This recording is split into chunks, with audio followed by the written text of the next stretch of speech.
여러분 안녕하십니까? 오늘은 성공 후에 경계해야 할 일이라는 제목으로 말씀을 드리고자 합니다. 사사기를 보면 어찌 그렇게 사람들의 마음이 어리석은지 대체로 돌아가는 사이클이 같습니다. 이스라엘 백성들이 죄를 짓고 어려워지면 하나님께 부르짖고 하나님은 그 기도를 들으시고 불쌍히 여기셔서 사사들을 통해 구원해 주시는 모습이 계속 반복됩니다. 사사기에 나오는 여러 사사들 중에 기드온의 이야기가 사사기 6장부터 8장까지 나오는데 기드온의 사사로서의 삶을 통해 몇 가지 생각해야 할 점들에 대해 오늘 이 시간에 살펴보고자 합니다. 이스라엘 자손이 여호와의 목전에서 악을 행함으로 여호와께서 7년 동안 그들을 미디안의 손에 넘겨주셨다고 6장 1절에 시대적 배경을 설명하고 있습니다. 그리하여 이스라엘 백성들은 미디안 족속뿐만 아니라 아말렉과 동방 사람들 때문에 토지 소산을 다 빼앗기고 양과 소, 나귀까지 싹 쓸어가서 궁핍함이 심하게 되었습니다. 그런 안 좋은 상황 가운데 기드온도 미디안 사람들에게 들키지 않으려고 밀을 포도주 틀에서 타작하고 있을 때 여호와의 사자가 그에게 나타나 큰 용사여 여호와께서 너와 함께 계시도다 말했습니다. 그 말에 기드온은 오 나의 주여 여호와께서 우리와 함께 계시면 어찌하여 이 모든 일이 우리에게 일어났나이까 하며 애굽에서 올라오게 한 모든 이적이 어디 있냐고 이제 여호와께서 이스라엘 백성들을 버려서 미디안의 손에 넘겨주셨다고 볼멘 소리로 대답합니다. 이에 여호와께서 기드온에게 너는 가서 너의 힘으로 이스라엘을 미디안의 손에서 구원하라. 내가 너를 보낸 것이 아니냐 하시자 기드온은 자기는 므낫세 중에 극히 약하고 자기 아버지 집에서 가장 작은 자라고 답을 합니다. 하지만 여호와께서 기드온에게 내가 반드시 너와 함께 하리니 내가 미디안 사람 치기를 한 사람을 치듯 하리라 말씀하셨습니다. 이렇게 엄청난 말씀을 들은 기드온은 자기가 주께 은혜를 얻었으면 표징을 보여달라며 예물을 가지고 주 앞에 드리기까지 떠나지 마시라고 하고 가서 곧장 무교병과 염소 고기를 가져와서 예물로 드렸습니다. 그러자 불이 예물을 살라버렸고 여호와의 사자는 보이지 않았습니다. 그제서야 기드온은 자기가 여호와의 사자를 본 줄 알고 자기는 곧 죽을 것이라 생각하고 슬퍼했죠. 그러나 여호와께서 안심하고 두려워하지 말라며 죽지 아니할 것이라 말씀하셨습니다. 여기 여호와의 사자와 기드온의 대화 중에 여호와의 사자가 기드온에게 큰 용사여 혹은 내 손으로 내 힘으로 내가 라는 표현을 수시로 쓰시면서 기드온을 격려하는 것을 보면 기드온은 자존감이 매우 낮았던 사람이었던 것 같습니다. 이처럼 유약한 사람이었던 기드온은 받은 사명은 너무 크고 자신은 너무 작으므로 하나님의 은혜의 징표를 여호와의 사자에게 양털 실험을 2번이나 기도로 구했습니다. 하나님이 자기와 정말 함께 하시는지 확인하고 싶었던 거죠.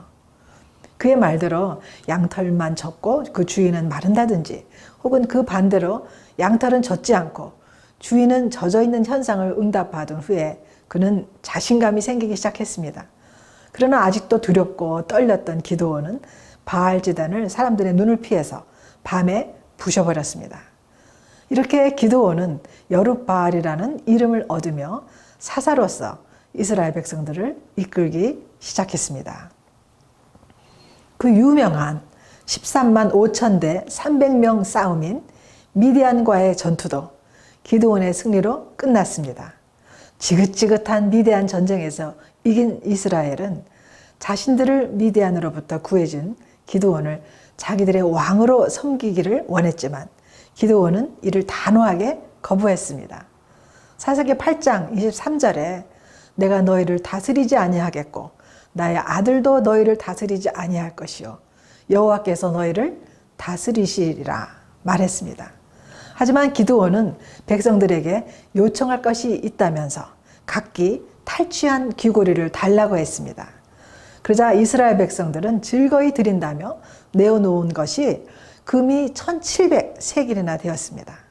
기드온이 그 금으로 에봇 하나를 만들어 자기 성읍 오브리에 두었는데 온 이스라엘이 그것을 음란하게 위함으로 그것이 기드온과 그의 집에 올무가 되었다고 했습니다.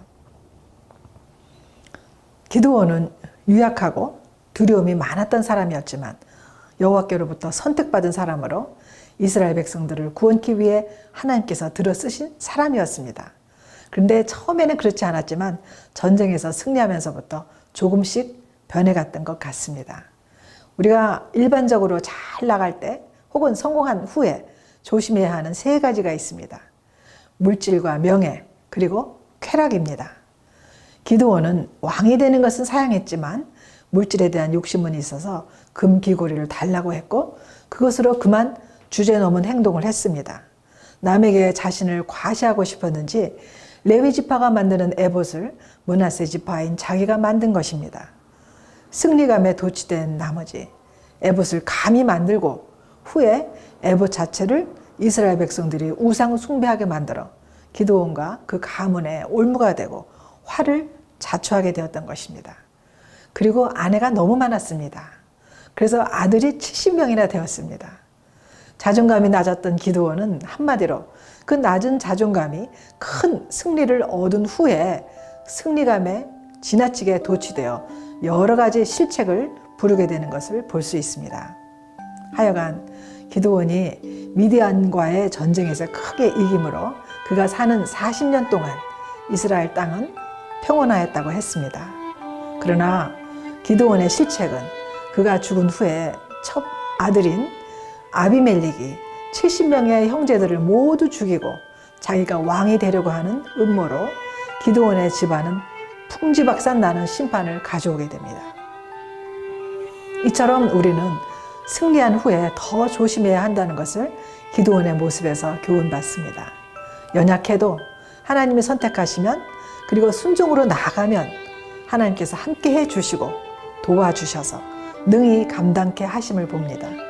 여기서 우리가 매우 조심해야 할 것은 내 힘으로 적을 물리친 것도 아니고 내 능력으로 승리한 것이 아님을 착각하지 말아야 합니다.